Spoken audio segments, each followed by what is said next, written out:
Olá, boa tarde. Estamos chegando. O programa Gente que Fala está no ar, meio-dia em ponto. Eu sou o Mauro Friesman. Nossa audiência nos acompanha pela Rádio Trianon AM 740 de São Paulo, pela Rádio Universal AM 810 de Santos. E estamos também nas redes sociais. Você nos vê por imagens no Facebook, no Instagram e também pelo nosso canal no YouTube. Aquele convite diário para você seguir a gente, curtir, compartilhar os nossos conteúdos, interagir também. O número do WhatsApp é o 973350038, 973350038.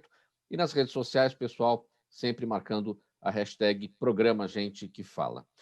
Sexta-feira, é tradição por aqui, programa dedicado para falar da segurança pública no estado de São Paulo, sempre com a parceria da Federação das Entidades Representativas dos Militares do Estado, a FERMESP. E para essa nossa conversa de hoje, para tratar desses assuntos que tanto interessam e que são caros aqui para a nossa audiência, para a nossa população, eu apresento o capitão PM Flávio Sucaites. Tudo bem, capitão? Seja bem-vindo ao programa Gente que Fala. Boa tarde, Mauro, telespectadores, os ouvintes. É um prazer estar aqui nesse programa, poder aí compartilhar com todo mundo as informações, né, representar a Polícia Militar do Estado de São Paulo. Muito obrigado pela presença. Eu trago aqui também para a nossa conversa aqui o primeiro-tenente André de Carvalho Pérez, tanto o capitão Sucaites quanto o tenente Pérez, ambos são do 1º Batalhão de Polícia Militar Ambiental do Estado de São Paulo. Boa tarde, tenente Pérez, tudo bem? Boa tarde, Mauro. É um prazer estar fazendo parte aí desse programa e aos telespectadores também. Boa tarde.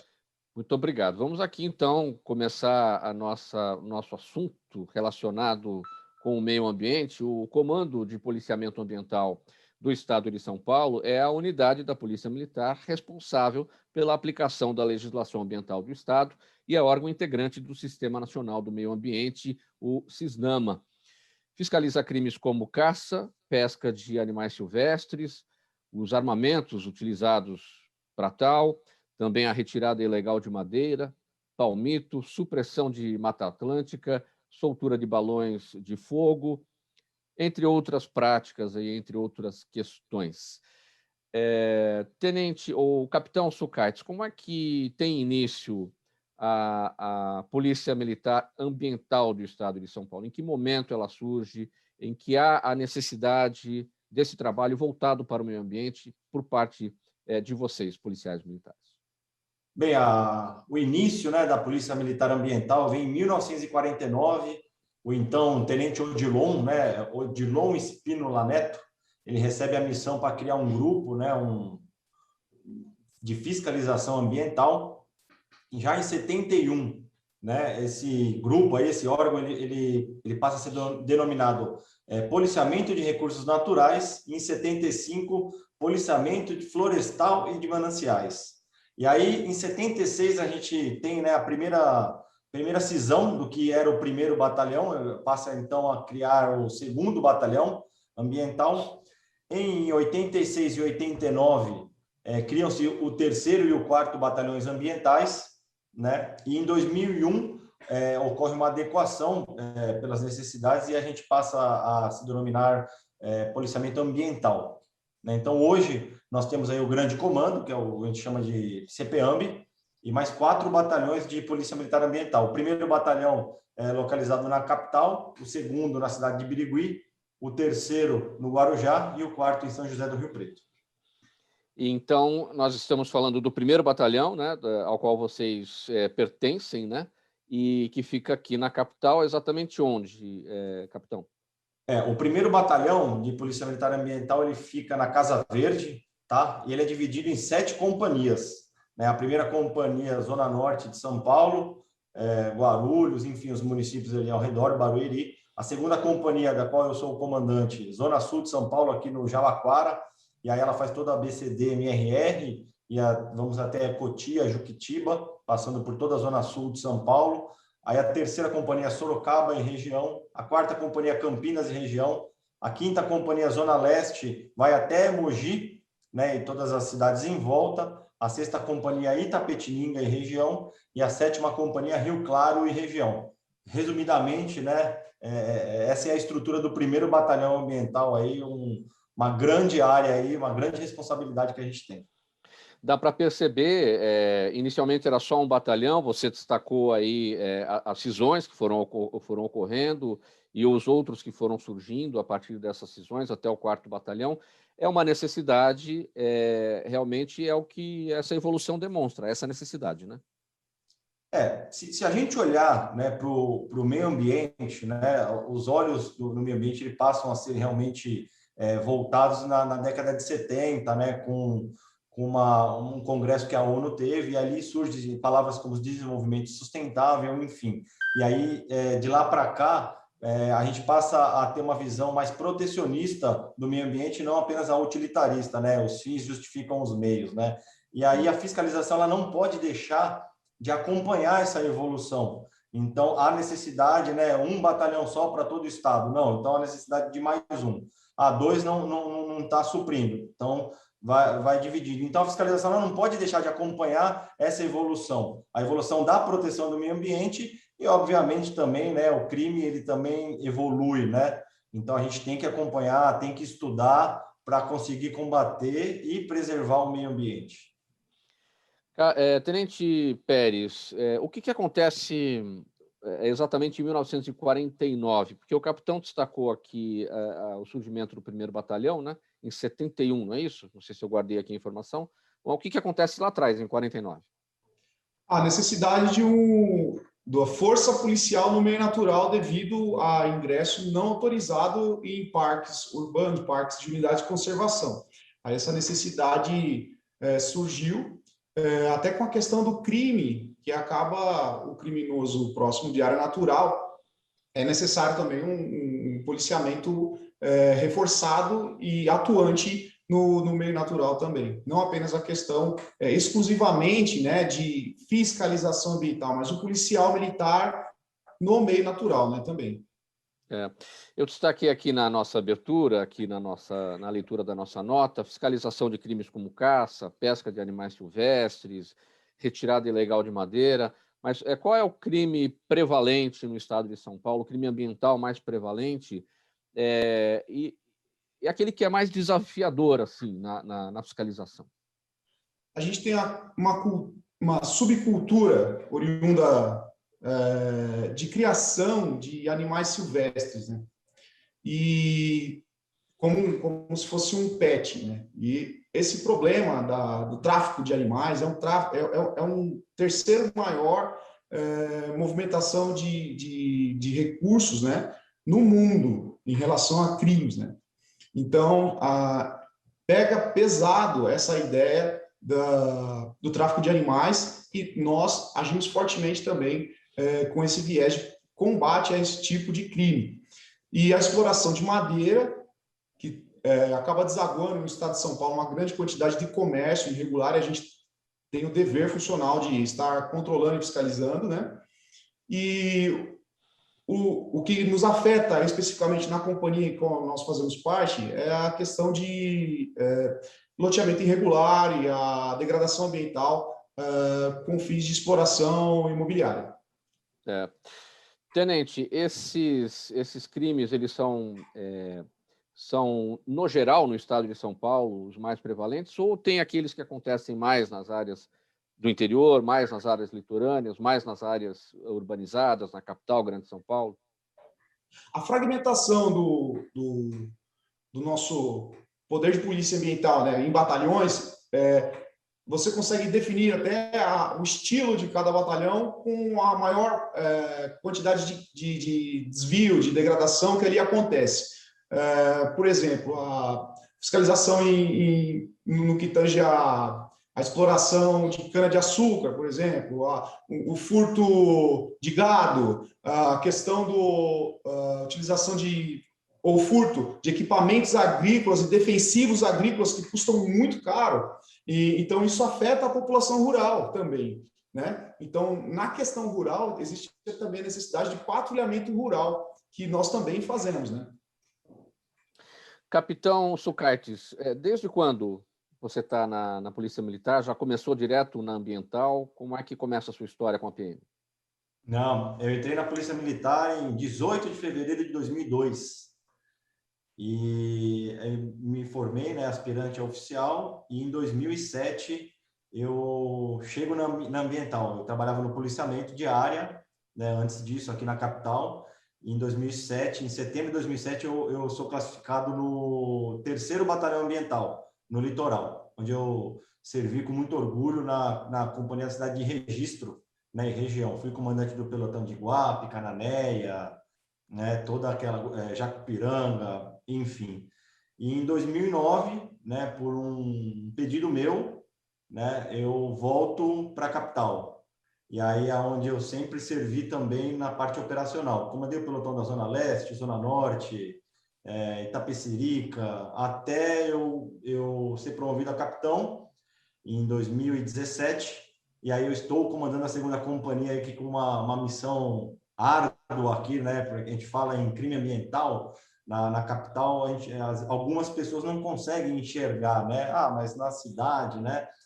Como o Tenente Pérez citou, a gente tem um grave problema de loteamento clandestino, de invasões em áreas de mananciais, e a gente está com um grupo aí de policiamento bacana para enfrentar tudo isso daí. O Tenente Coronel Rodrigo dos Santos assumiu o batalhão essa semana, está bem engajado nisso daí, está com essa missão na qual nós estamos cumprindo e vamos conversar bastante durante o programa. Capitão, porque muita gente tem a impressão de que nas áreas mais urbanizadas, onde você tem menos aquela paisagem natural, onde você vê menos o ambiente natural, nesses locais ocorrem menos crimes ambientais. Por que as pessoas têm essa visão? Não é bem isso. Tem a questão do lixo. A questão do lixo você coloca ali na sua porta, você está lidando com o meio ambiente. Já começa por aí, né? Então, na verdade, a gente tem um trabalho bacana de educação ambiental, né? Não adianta a gente só punir, a gente tenta orientar as pessoas, adolescentes, crianças. Esse é um trabalho bacana que a gente faz. Por quê? Para tirar realmente essa visão, né? Ah, não, a cidade, né?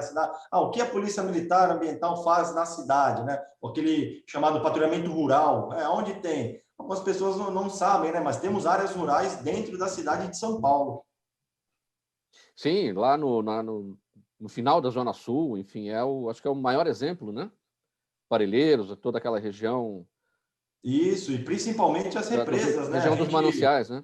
A gente viveu aí, alguns anos atrás, uma grave crise hídrica, né, com racionamento de água, né? As pessoas sentiram, então, realmente o que você causar o dano ao meio ambiente, né? As consequências que tudo isso daí traz. Então, o policiamento ambiental está focado nisso daí. Então, a gente tem um trabalho muito importante dentro da cidade, né? Obviamente, você citou a parte do lixo, enfim, as prefeituras também são responsáveis por tudo isso daí, né? É um trabalho em conjunto, na verdade, né? Os mananciais lá na Zona Sul e aqui na outra ponta, na Zona Norte, a Serra da Cantareira, enfim, todo esse cinturão verde aqui no nosso entorno, né? Exatamente, né? Nós temos aí as grandes áreas de mananciais, são estabelecidas por lei, né? A Bilis, agora a Piranga, temos ali na Zona Norte também o sistema Cantareira. Enfim, nós temos que cuidar bastante, porque se a gente não cuidar, uma hora a água vai acabar, pelo menos a água potável, né? Água potável. E aí não vai prejudicar só quem está invadindo lá, vai prejudicar quem está na outra ponta, porque aí também não vai chegar a água. Então, nós temos que cuidar agora disso daí. Tenente Pérez, como é que você chega na Polícia Militar? Ou como é que você chega na Polícia Ambiental? Diretamente ou você passa por outros locais na instituição?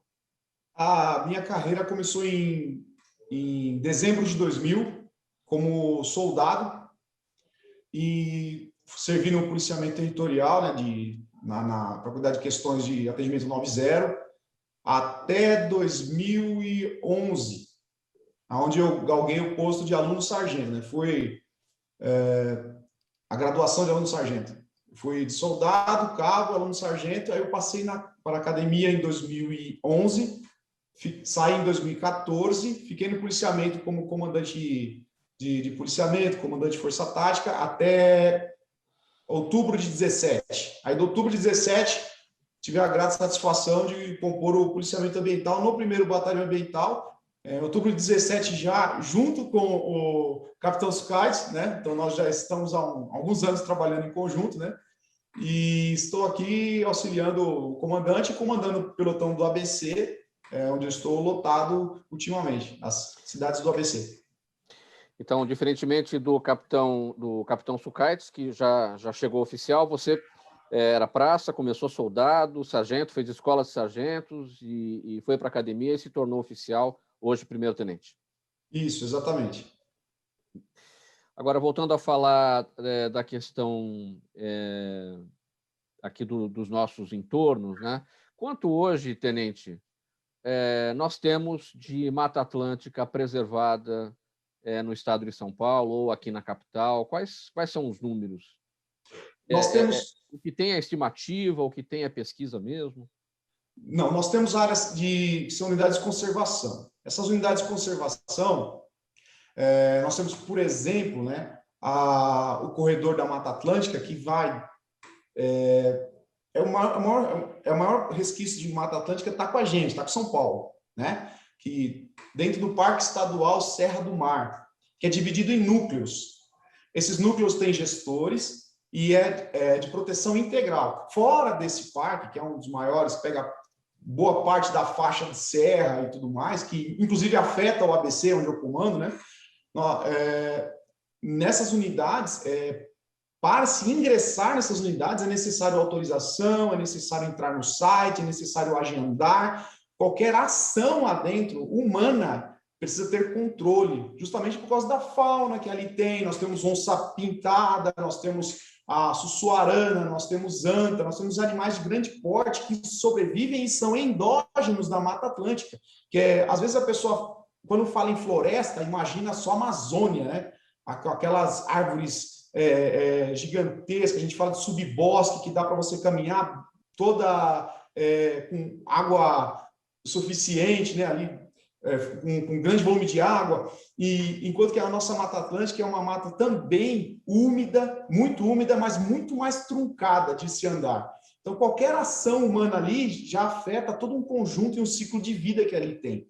E nós temos em São Paulo grande faixa da Mata Atlântica que está crescendo, como muitas pessoas acham, não, está desmatando e está acabando. Graças à ação empenhada de vários órgãos, essa quantidade vem crescendo, em vez de estar diminuindo.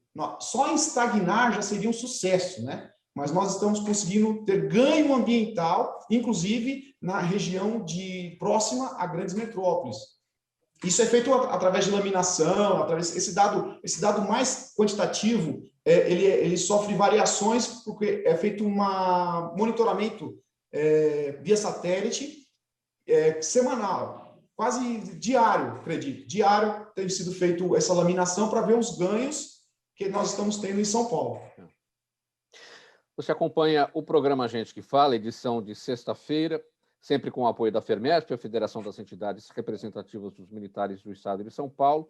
Sempre às sextas por aqui, essa conversa sobre a segurança pública em todo o Estado, com os nossos amigos policiais militares. Hoje estamos falando sobre o comando da Polícia Ambiental do Estado, os nossos colegas do 1º Batalhão de Polícia Militar Ambiental, o capitão Sucaites e também o tenente Pérez. Capitão Sucaites, quais são os parques estaduais de São Paulo? Bem, só que na região da capital, né, nós temos diversos tipos de parques. Então, nós temos os parques municipais e os parques estaduais, né, que são as chamadas unidades de conservação. Vamos falar um pouco aqui sobre a área que a gente está. Nós temos o Parque Estadual Serra do Mar. O Parque Estadual Serra do Mar ele é dividido em núcleos. Então, nós temos aqui o núcleo Itutinga-Pilões, ele fica localizado na região aqui de Santo André, né? Pega um pouco também da parte de Paranapiacaba. Nós temos o núcleo do Curucutu, que ele é localizado ali em Parelheiros, né? Como o próprio Mauro aí citou. E temos também o núcleo que fica na região de Juquitiba, naquele lado. É uma grande faixa de Mata Atlântica, né? Como foi citada aí, né? A Mata Atlântica e tudo mais, a grande faixa preservada. Por quê? O que o Estado percebeu, né? O Estado, eu digo, né, como a União, os estados e os municípios. Eles perceberam... O Estado maior, né? O Estado brasileiro. Isso. O que percebeu, né? Percebeu que para preservar, né, é necessário criar áreas protegidas. Isso daí foi incluído lá pelo nosso constituinte, quando a gente elaborou a Constituição Federal de 88. Então, a Constituição Federal de 88... ela são as APAs, né? Áreas de Proteção Ambiental. Isso, né? Lá ela inova, né? É a primeira Constituição nossa, dentre várias que nós tivemos, que tem um capítulo exclusivo para o meio ambiente. No seu artigo 225, coloca lá, então, que há necessidade de se criar áreas especialmente protegidas, né? A gente chama de unidades de conservação, porque ela vem depois de uma lei federal, né? Que a gente chama de lei, que é do Sistema de Unidades de Conservação. Então, por que fica mais fácil? Porque você consegue fazer a gestão dessas áreas. Entendeu? Então, a gente consegue preservar. Então, a Cantareira, como foi citado, existe o Parque da Cantareira. A gente tem as áreas delimitadas, a gente tem um gestor lá, a gente tem planos de governo, planos de policiamento para aquelas áreas. Né? Hoje, nós temos a DGEM, né, que é aquela jornada extraordinária da PM, que o PM, no seu horário de folga, ele presta serviço para o próprio Estado e recebe isso daí como se fosse, entre aspas, uma hora extra. Ele está amparado juridicamente, né? Ele está fardado, ele está com uma viatura, ele tem a DGEM, parques urbanos, e temos a DGEM, unidades de conservação. Então, isso é importante, essas unidades. Então, o Parque da Cantareira, Parque Estadual Serra do Mar, nós temos o Chácara Baronesa ali na cidade de São Bernardo, limite com a cidade de Santo André. Nós temos as APAs, né, que são áreas, são unidades de conservação, que são as APAs municipais, a APA Bororé, a APA Itaim, nós temos o Parque do Carmo. Então, nós temos diversos parques. Eu estou aqui hoje lotado em uma unidade de conservação, que é o Fontes do Ipiranga, que ele engloba, para o pessoal conhecer, o Jardim Botânico, o Parque do Estado, o famoso Parque do Estado da cidade de São Paulo. Então, nós estamos dentro de uma unidade de conservação. Isso é importante porque a própria Lei de Crimes Ambientais, a Lei 9.605, ela tem um crime específico para a unidade de conservação. Então, com a inovação lá da Constituição, a gente consegue preservar essas áreas. Agora, Tenente Pérez, uma situação que a gente observa agora, eu vou até falar a respeito aqui, os bombeiros paulistas atendem mais de 40 mil ocorrências de fogo em áreas de vegetação por ano. Mais da metade dos casos ocorre entre junho e agosto, ou seja, está para começar, a gente já está, semana que vem já é junho. O clima seco favorece os incêndios, porém, os balões são os maiores vilões de tudo isso, porque são objetos sem controle e geralmente caem acesos. Tenente, soltar balão é crime. Como é que tem sido, com o passar do tempo, a conscientização em relação a isso? Vocês enfrentam muito ainda o problema de... a gente vê todos os anos grandes incêndios em áreas florestais. Como é que dá para lidar com toda essa problemática? O soltar balões, novamente, vem dentro de uma subcultura muito forte. Assim como rinha de galo, por exemplo. É algo muito forte, né? Chega ao ponto de ter organização criminosa, porque soltar balão é crime. Confeccionar, fabricar balão é crime. Então, a pessoa que vai, às vezes, achando que é um esporte, achando que é uma cultura, não é uma cultura, é uma subcultura. A questão do balão, tudo que sobe, tudo que vai entrar no ar, ele tem que entender que existe tem aviões que passam ali, tem helicópteros que passam por ali. Tem um tráfego aéreo com linhas que não são visíveis. E quando você solta qualquer coisa que entra nesse ambiente, assim como drones, assim como qualquer coisa que entre nesse espaço, é um risco à vida humana. Só em subir, só em estar existindo nesse ambiente, sem autorização, sem controle. Nós temos uma carreira que é o controlador de tráfego aéreo, que é uma carreira, inclusive, militar, né, da Força Aérea, porque é algo muito sério, Tem gente presa por soltar balões? Com certeza. No flagrante, aquele que estiver soltando e quem estiver junto, e os carros que estiverem próximos com o produto dentro vai ser apreendido também, vai ser conduzido e vai sofrer 3 processos. Pode sofrer 3 processos, ou melhor, 3 esferas, né, de processo, que é a administrativa, que aí compete a nós o iniciar e tudo mais com a autuação, chegando a R$ 10.000 a autuação, podendo começar por R$ 10.000, né, para o cara que for pego com essas questões de balão, e evoluindo, né, para a questão de prisão em flagrante, condução à delegacia, sofrer um processo criminal, e se do balão aconteceu algum dano ao patrimônio de alguém, questão civil também, um processo civil em cima do cidadão aí que está se divertindo, né, com essa prática. Capitão, até pelo histórico de trabalho de vocês, ano a ano, em relação à questão dos balões, especialmente nessa época, vocês devem ter informações de onde esses locais, quais são os locais onde as pessoas se reúnem para soltar balões, enfim, já deve ter um trabalho todo em cima disso pela experiência da Polícia Militar. Ou é difícil fazer a fiscalização porque a cada momento eles trocam, vão para outros lugares justamente para driblar a polícia? Olha, a atividade de policiamento contra balões, ela é dividida em 2 partes. Então, a primeira parte são aquelas fiscalizações em fábricas de balões, onde eles acabam fabricando, né, todos aqueles balões, eles armazenam os fogos de artifício, enfim, todo o material que eles irão utilizar na soltura. A soltura é a segunda parte. Então, a gente divide, né, o nosso trabalho de polícia nessas 2 partes. Uma, a gente vai verificar essas fábricas de balões, e a outra, a gente vai verificar os locais de soltura, né? Que é um perigo.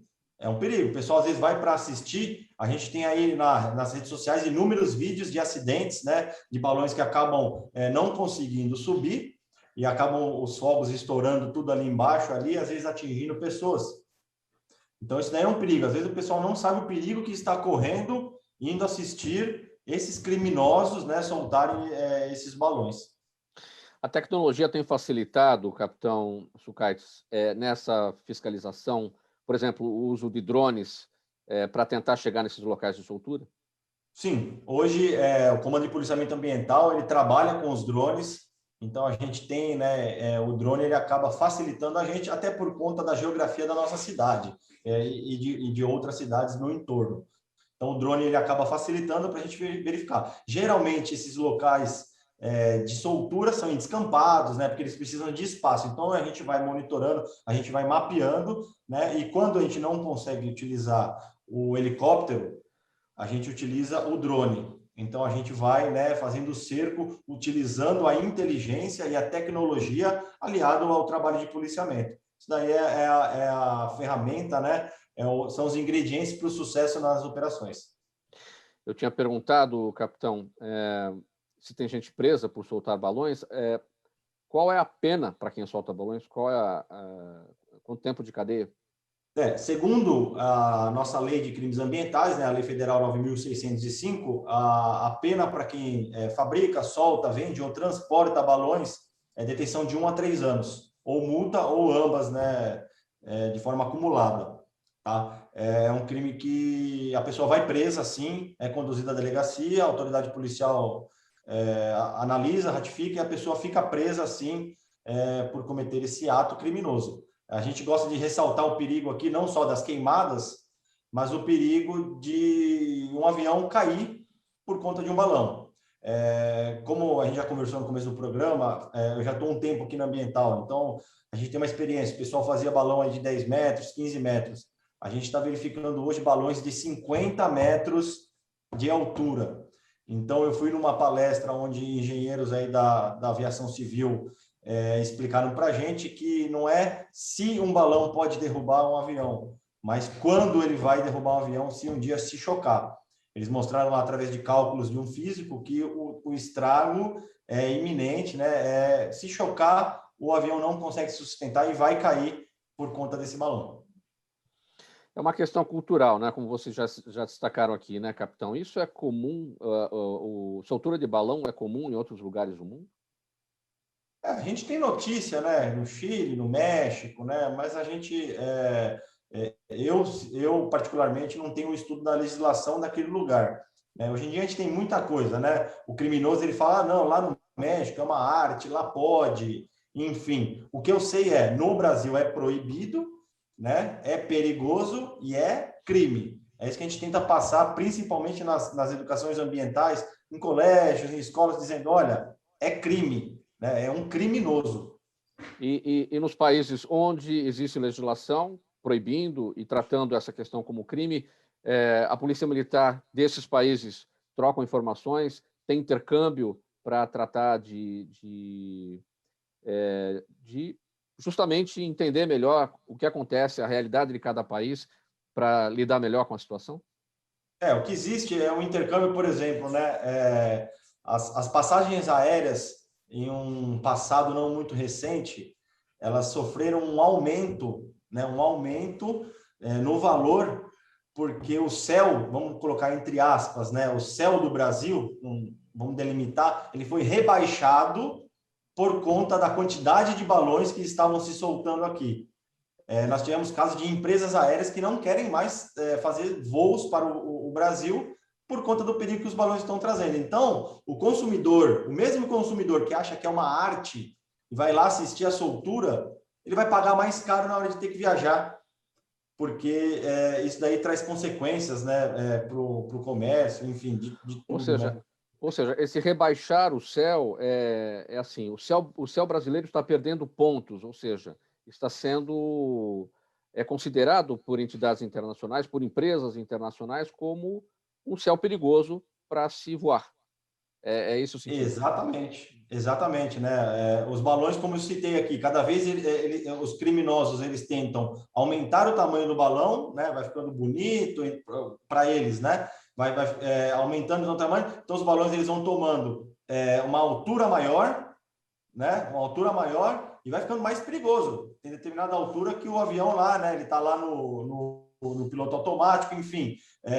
Você pega lá um avião de grande porte para ele fazer uma manobra evasiva de emergência, é muito complicado. Né? Tudo isso daí eu vi, né, nessa palestra que a gente participou com o pessoal aí da aviação civil. Então, é muito importante esse trabalho que a Polícia Militar Ambiental faz para impedir a fabricação desses balões, né? E também impedir a soltura. A gente iniciou a Operação Golf Air, né, esse mês, e não é a primeira e não vai ser a última, porque a gente vai combater esse crime, que ele é um crime muito perigoso. Parece que não, mas é um crime muito perigoso. A Operação Golf Air é uma ação para coibir a soltura de balões. É um programa específico para isso. Não só... o produto final é coibir a soltura, né? Mas a gente vai lá desde a fábrica, né? Vamos pegar lá, a gente pegou lá, né? Aprendemos nessa operação que a gente fez, a Golf Air 1, aprendemos 31 balões, mais de 7 pessoas presas, conduzidas para a delegacia de polícia, diversos autos de infração, materiais apreendidos, enfim. A gente vai lá minando isso daí, né? Tentando aí impedir que a gente tem certeza que esses 31 não foram para o céu. Esses 31 não foram para o céu e criminosos foram presos por conta disso daí.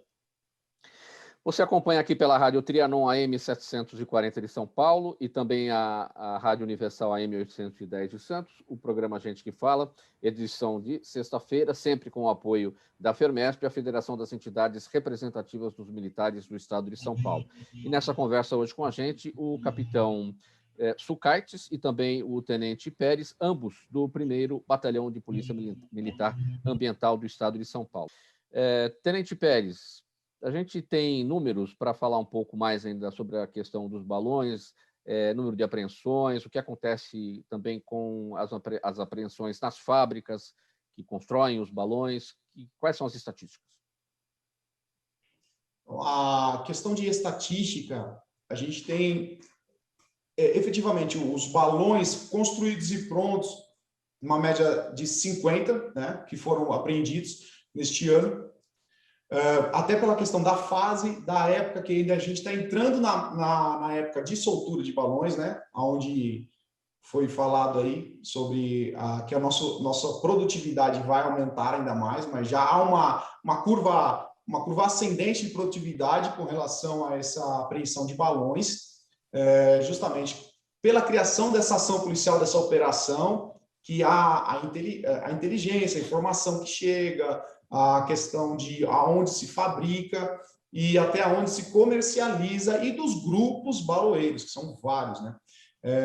Mas a desarticulação desses grupos é também um trabalho que a gente tem feito para poder justamente, através da imprensa, através de órgãos como hoje estamos fazendo aqui, conversando sobre isso e levando a consciência de que há uma mão forte do Estado que está atrás de quem está fabricando esse tipo de material. Com relação à nossa de fabricação, só nessa operação foram fechadas 5 fábricas de balões. Então, é apreendido todo o material e é levado à destruição, para que não haja a punição a punição já vem logo a cavalo, né? Tipo, já vai ser destruído para não ser utilizado aquele equipamento para fabricação. Então, só nesta operação já foram 5 fábricas que fecharam, e mais de R$500 milhão em multas. E sobre acidentes que você já tenha presenciado por conta de balões, qual é o mais grave ou o que mais te marcou nessa ocorrência? Nós temos a parada, por exemplo, na minha questão que pega o ABC Paulista, a parada da Anchieta e da Imigrantes por causa de balão. Imagina o prejuízo à cidade de São Paulo você ter que parar por causa da queda de um balão de 60 metros, balão de 50 metros, balão grande, balão pesado, entendeu? E isso leva a um prejuízo muito grande, porque pode pegar, inclusive, em rede elétrica, como já tive experiência em pegar em rede elétrica e levar a um blackout por causa da segurança, só que aí você afeta todo um bairro, toda uma cidade, por causa do balão que caiu na rede elétrica. E a questão das habitações urbanas que têm, as habitações urbanas mais humildes, que têm a sua estrutura de madeira. Quando o balão cai num ambiente como esse, é um prejuízo certo à vida humana.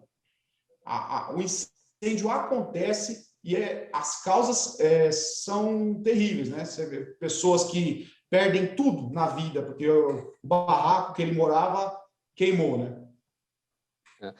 Capitão Sukaitis, qual é a capacitação necessária para se tornar um policial militar ambiental? A gente sabe que vocês atuam como um policial militar em todas as frentes, também atuando em relação ao crime comum. Não é porque é a polícia ambiental que vocês vão lidar só com os crimes relacionados ao meio ambiente, mas, de uma maneira geral, a capacitação para essa atividade.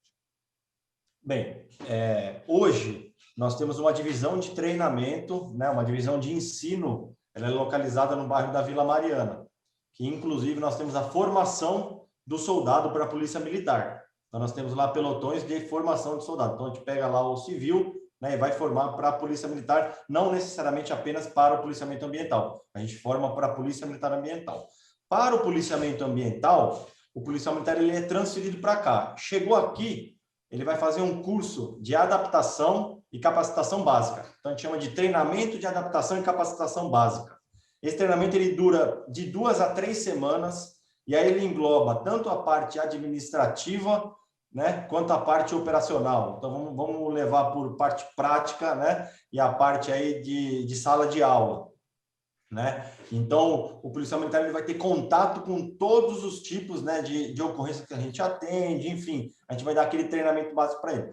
Fora isso, nós temos os cursos e os estágios que a divisão de ensino proporciona. Falando ainda desse treinamento básico, é feita uma avaliação.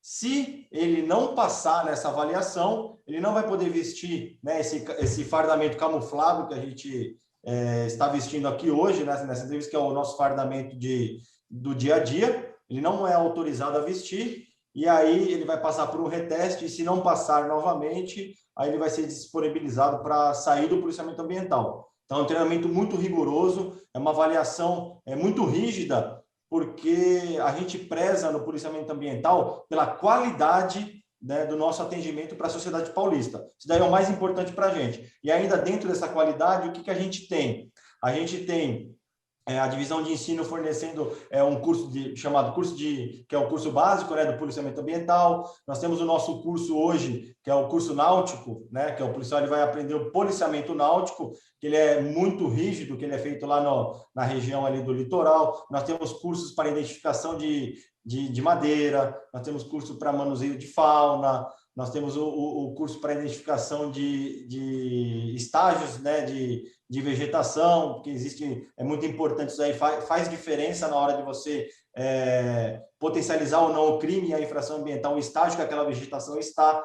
Então, o policiamento ambiental, a gente preza muito pela qualidade do nosso policial militar ambiental. Para quê? Para que essa qualidade ela saia lá na ponta do papel. Hoje, Mauro, o policiamento ambiental ele faz tudo por tecnologia. Então, a gente vai fazer um boletim de ocorrência, ele é feito de forma digital, ele imprime numa impressora térmica, entrega lá para o criminoso, para o infrator que ele foi multado, foi preso, e tudo na parte da tecnologia, até a gente ter a nossa conciliação ambiental. E essa conciliação ambiental ela é muito importante, porque hoje, juntamente com a Coordenadoria de Fiscalização e Biodiversidade da Secretaria de Infraestrutura e Meio Ambiente, o nosso policial militar ele faz essa conciliação ambiental, que é o quê? Eu tomei uma multa, eu quero, né, recuperar o meio ambiente, me arrependi, então eu vou parcelar essa multa, eu vou recuperar esse meio ambiente, tudo é resolvido nessa conciliação ambiental, que é uma parte comunitária, né, que é um dos pilares da Polícia Militar, é o policiamento comunitário, são os direitos humanos preservados. Então, a gente tem essa conciliação ambiental, ela é muito importante nessa parte de tecnologia. Então, nós temos aí a tecnologia nossa como aliada hoje no policiamento ambiental. Tenente Pérez, ontem, dia 27 de maio, foi celebrado o Dia da Mata Atlântica, é o bioma que aqui no nosso estado, São Paulo, está no entorno das áreas metropolitanas e também no litoral, e por isso sofre uma grande pressão imobiliária e do turismo. Aí temos um dado aqui, segundo o levantamento do INPE, o Instituto Nacional de Pesquisas Espaciais, o desmatamento nessa região cresceu 406% entre 2019 e 2020, e um problema que se repete em escala semelhante também em outros estados. Para falar dessa data, 27 de maio, Dia da Mata Atlântica, o que é preciso para que isso não fique apenas no calendário oficial do Estado, não fique apenas no papel, que isso se torne uma situação em que as pessoas tenham consciência em relação a isso, passar pelos bancos escolares? O que tem de necessário nisso, Tenente? Como bem dito aí por você, Mauro, eu acho importante essa conscientização social sobre o papel da mata, principalmente na questão de água. Esse aumento que está sendo referido pelo INPE, em sua observação e na sua maioria pelas ferramentas que eles utilizaram, né, pode ser em torno das represas. E isso afeta diretamente a vida humana. Então, a pessoa, às vezes, pela necessidade da moradia individual, acaba afetando a coletividade no seu bem mais básico, que é a vida. Como dito, né, só precisa de água aquele que respira. Só isso. Então, há uma necessidade de conscientização como uma forma paralela de importância, de identificação da importância. Nos Estados Unidos, a questão da água é tratada pelo exército americano como uma questão federal. É tamanha a importância da água. E foi em 2019 e 2020 esses dados, mas eu trago uma novidade. Em 2021, nós, como uma companhia que trata dessas questões do meio ambiente, estamos empenhados numa ação tática e especial e já temos colhido excelentes resultados na recuperação de algumas dessas áreas com relação à extração desses invasores e congelamento daquela área com embargo daquele terreno que, tendo dono, deveria cuidar, não é verdade? Você está falando a respeito, eu vou até engatar aqui uma questão, tem uma força-tarefa da Polícia Militar Ambiental de São Paulo, que localizou somente nos últimos 5 meses mais de 50 loteamentos construídos ilegalmente em áreas de mananciais. O trabalho de combate a essas construções irregulares tem sido um dos maiores desafios da PM nos últimos anos. Não é isso, tenente? Eu corroboro com essa informação e digo que nós estamos empenhados, bem empenhados nessa atividade, e eu acredito que até o capitão Sucaites consiga dar uma resposta um pouco mais própria, porque quem está à frente é o nosso comando de batalhão, mas a frente capitaneando esse assunto é o capitão Sucaites. Capitão Sucaites, tem a questão, a gente sabe muito bem, o crime organizado coordenando invasões em áreas de mananciais de São Paulo. É um permanente enxuga-gelo, né? Mauro, na verdade, assim, né? A gente identificou que o loteamento irregular, né? Aquela área ilegal que não fizeram o correto licenciamento, ela é muito lucrativa, né, para o chamado aí, essas organizações criminosas, né? Então, nós estamos hoje com essa missão, né? Vamos chamar de força-tarefa aí, como você já chamou, né? Mas é uma força tática, assim, empenhada nisso daí. Então, nós temos hoje não só a parte operacional, nós temos um departamento técnico com policiais habilitados, né, em georreferenciamento. Então, esse departamento técnico, ele prepara todo um relatório com informações técnicas para que chegue na ponta da linha, para aquele policial que vai atender aquela ocorrência, ele vem pronto, né? Ele vai preparado. Quem é o proprietário da área? Quanto foi desmatado? O que foi desmatado? Quem é que pode estar por trás disso daí? Qual a associação, né? Que eles utilizam muitas associações, como, entre aspas, laranjas, né? Para tentar burlar a fiscalização. Enfim, vem tudo preparado. Somado a esse relatório, a gente tem a tecnologia. Então, hoje a gente está empenhando motos, viaturas 4x4, embarcações, drone. Hoje nós tivemos uma ação com sobrevoo com o nosso helicóptero do CAV-PM, lá do nosso comando de aviação, que trabalha numa parceria fantástica com a gente, e a gente identificou um local com a máquina trabalhando. De imediato, as nossas equipes foram e estão, nesse exato momento, com flagrante. Estamos lá com 2 máquinas, as pessoas presas. Então, é a tecnologia aliada ao policiamento, com o serviço de inteligência, entendeu?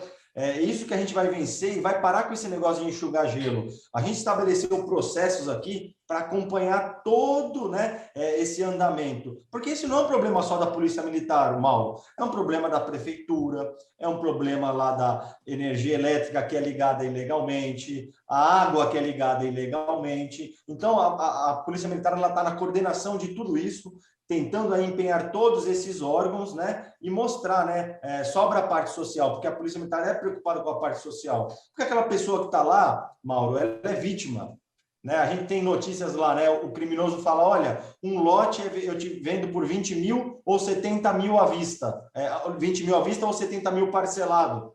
Aí aquela pessoa fica amarrada, né, aqueles parcelamentos gigantescos, né, com aquela organização criminosa. Aquela pessoa, todo aquele dinheiro suado que o trabalhador conseguiu juntar, ele despeja na mão de um lote que é ilegal. E aí a polícia vai lá, né, acaba interditando, embargando, enfim. A gente é muito preocupado com essa parte social. Então, a prefeitura, ela é acionada para que ela tome conta dessa parte social. Tenente Pérez, a gente já tem perguntas aqui da nossa audiência, faltando 11 minutos para uma.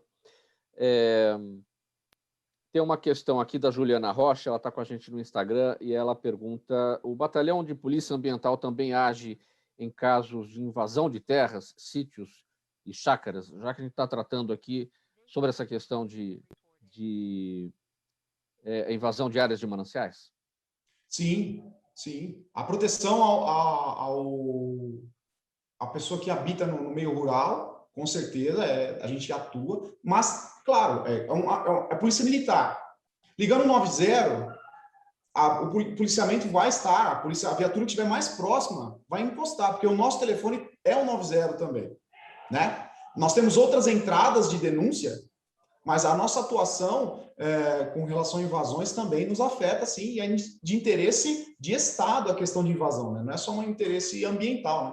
A questão de ordem pública, a questão se é uma organização de movimento social que está fazendo, qual é o viés dessa invasão, né? Isso tudo é muito importante para uma questão de ordem pública, né?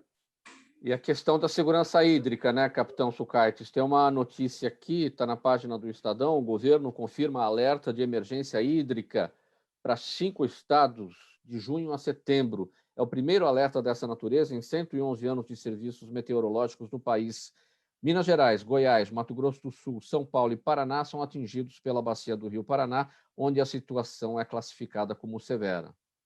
Sua avaliação. Mauro, é nisso que a gente vem falando, né? Que a gente explicou hoje aqui. As pessoas têm que se conscientizar. Na hora que faltar, vai faltar água para todos. Então, para quem, né, mesmo quem não está conseguindo enxergar isso daí. Por isso que o nosso combate é importante. A população, ela é peça fundamental nisso daí, através de como? Através de denúncias, né? Através da propagação, né, do serviço da Polícia Militar Ambiental, do serviço da Polícia Militar em si. Então, o problema é de todos, né? A Polícia Militar Ambiental, através dessa força-tarefa aí que citamos, a gente está combatendo isso, a gente vai vencer. Estamos com números fantásticos, já em 5 meses de trabalho, estamos com números fantásticos, nós estamos aprimorando o nosso serviço a cada dia que passa, nós temos aí oficiais estudando todos os dias a melhor forma de agir, a melhor forma de você conseguir interagir com os demais órgãos. Nós temos hoje a OIDA, que é uma operação integrada à defesa das águas, é um convênio entre o Estado de São Paulo e o município de São Paulo. Hoje o nosso coronel Motoca, o comandante do CPAMB, ele é um dos coordenadores, né, de um dos grupos executivos, né, que põe a mão na massa lá para conseguir fazer isso funcionar. Então, a gente já estamos com resultados fantásticos e vamos melhorar a cada dia para que a gente não tenha essa catástrofe hídrica, né? Tenente Pérez, Álvaro Nogueira, com a gente no nosso canal no YouTube. Ele pergunta a sua avaliação sobre os chamados balões sem fogo, que usam apenas ar quente. E aí ele pergunta, também são perigosos? Balão para a Polícia Ambiental é balão, com fogo ou sem fogo. Subiu, quem subiu vai tomar multa. Balão é fogo, né? Mauro, só para acrescentar, qualquer artefato que você solte sem controle, que seria um balão, por exemplo, você tem que ter uma autorização da ANAC, né? Porque você pode causar, como já foi citado aqui, acidentes aéreos. Então, existe um crime no nosso Código Penal que é disso daí, que é soltar, né, artefatos sem controle nenhum. Então, por isso que a gente fala, né, o balão chamado ecológico, ele também é perigoso. E, inclusive, né, sem autorização. Você tem que ter autorização. A gente não pode sair soltando aí qualquer artefato sem controle aí no céu, né? Sucaites, o seu Jaime do Jardim Bonfilholi, sempre com a gente, todos os dias. Obrigado mais uma vez, seu Jaime.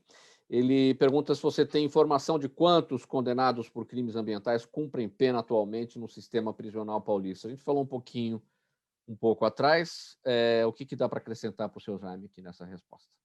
Olha, talvez essa seja uma informação que o sistema penitenciário ou o sistema judiciário pode passar, né? A gente não tem esse controle, mas os crimes ambientais, a sua maioria são crimes que são de menor potencial ofensivo, né? Ou seja, é o termo circunstanciado.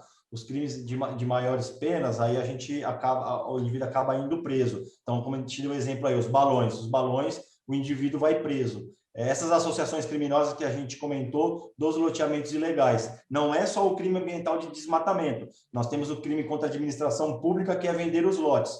Também é uma pena pesadíssima de 1 a 4 anos, podendo ser de 1 a 5 anos. Nós temos o crime de furto de energia, crime de furto de água. Então, se caracterizada a associação criminosa, a gente já começa a olhar de um outro patamar. Então, é isso que a gente acaba passando aqui para o nosso telespectador. Cristiane Duarte, nossa audiência no Instagram. Tenente Pérez, ela pergunta se é possível adotar legalmente um animal silvestre. Nunca. O que é possível, o que eu entendi é regularizar a vida de um que já foi retirado. O que é possível é procurar um criador autorizado do IBAMA que possa vender com anilha. Você vai ter essa nota fiscal, você vai ter a origem do animal. Isso aí é possível ter animal silvestre desde que é autorizado, né?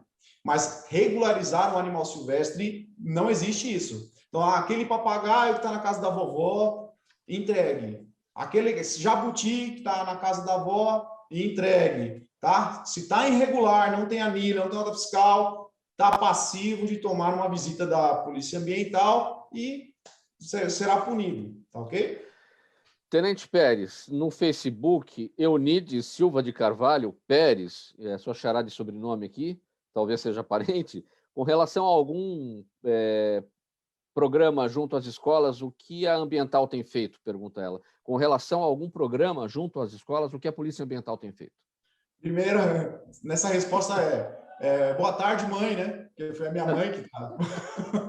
E sim, nós fazemos um trabalho de educação ambiental. Cada pelotão tem uma agenda. Por causa da pandemia, por causa dessa questão toda, a gente está um pouco refreado quanto a isso, mas nós trazemos as escolas até a nossa unidade policial e lá nós temos um formato de educação ambiental para várias faixas etárias, né? Inclusive, no ano passado eu recebi formandos de biologia que tinham curiosidades sobre a nossa atividade. Nós recebemos, explicamos isso tudo no nosso status de pelotão. Dona Eunice Silva, mãe do nosso Tenente Pérez, aqui um abraço para a senhora, obrigado pela participação. O Lucas Saldanha, com a gente no Facebook. Capitão, gira muito dinheiro nos crimes ambientais? Aí ele pergunta também quais as penas desses criminosos. Já falamos aqui, mas em cifras, o que você pode acrescentar para o Lucas? Vou dar 2 exemplos, então, Mauro. O crimes contra a fauna hoje é o 3º tráfico mais rentável no mundo, girando talvez em torno de 15 milhões de dólares, tá? O crime de tráfico de animais, né? E aí você também pode incluir aí peixes, né? E às vezes algumas plantas, né? E o de loteamento irregular também está valendo muito. Se você vê aí loteamento, 650 lotes vendendo a R$70 mil. Então, os criminosos estão tentando explorar, sim, mas nós estamos lá para impedir isso e, inclusive, para propagar para a população que é proibido ali, né? Que é proibido. E muito rapidinho, que o tempo está super em cima, Tenente Pérez, a Vera Lima. Nossa audiência no Facebook todos os dias. No estado de São Paulo, a Polícia Ambiental também tem muitos problemas com garimpos clandestinos? Pergunta a Vera Lima. Bem rapidinho. Tenente. Garimpo clandestino, apareceu esse tipo de ocorrência, não é comum, mas apareceu sim, tá? E tivemos, inclusive, um confronto armado no ano passado, ou ano retrasado, com garimpeiros, na divisa com o Paraná. E a exploração tem acontecido e a nossa preocupação, estamos sim trabalhando com inteligência para desarticular esse tipo de ação. Sua despedida em 5 segundos, Tenente. Muito obrigado aos ouvintes, obrigado aos meus familiares que estiveram aí presentes, né? E estamos à disposição no que tange ao policiamento ambiental para poder auxiliar a população. 5 segundos para a sua despedida, capitão. Muito obrigado, Mauro, telespectadores. Conte sempre com a Polícia Militar. Termina aqui essa edição do programa Gente que Fala de sexta-feira, com o apoio da FERMESP, a Federação das Entidades Representativas dos Militares do Estado de São Paulo. A nossa conversa hoje sobre meio ambiente com o capitão Sucaites e com o tenente Pérez, do 1º Batalhão de Polícia Militar Ambiental do Estado de São Paulo. Na mesa de som com a gente hoje, na nossa sonoplastia, o Sérgio Souza, é também o nosso gerente técnico na Rádio Trianon. Apresentação minha, Mauro Friesman, pauta e redação do Pedro Schiavon. A diretora nossa de produção é a Zenilda Salvato, nosso diretor de jornalismo, diretor-geral do programa é o Fausto Camunha. Do outro lado, você, ouvinte, espectador, a razão da nossa presença aqui todos os dias. Deixando o recado aqui agora, chegando na sequência da programação da Rádio Trianon, o Dermeval Pereira, com o programa Sociedade em Foco, dá umas 2, e a partir das 2 da tarde, o musical Trianon. Dermeval, seja bem-vindo aí, bom programa para você. A você, nosso ouvinte e a nossa audiência, nosso espectador, muito obrigado por tudo ao longo dessa semana, um bom final de semana para todo mundo. Protejam-se aí do coronavírus, da Covid-19, até segunda-feira. Tchau, tchau. 1h em ponto.